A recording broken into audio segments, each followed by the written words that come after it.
Good morning, everyone. Today I have a new baby, and hopefully it will work. I'm brewing some coffee, and I hope that it will brew actual coffee.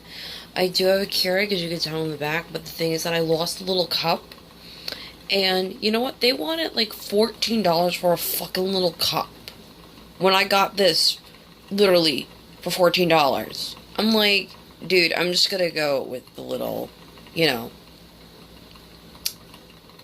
the coffee maker. See, this is me without my jive. I'm so out of it. I haven't had coffee in over 2 weeks or so, because my old-fashioned percolator over here broke. Yeah. So, yeah. Waking up with Kitty. It's a fucking wonderful experience. Oh yeah.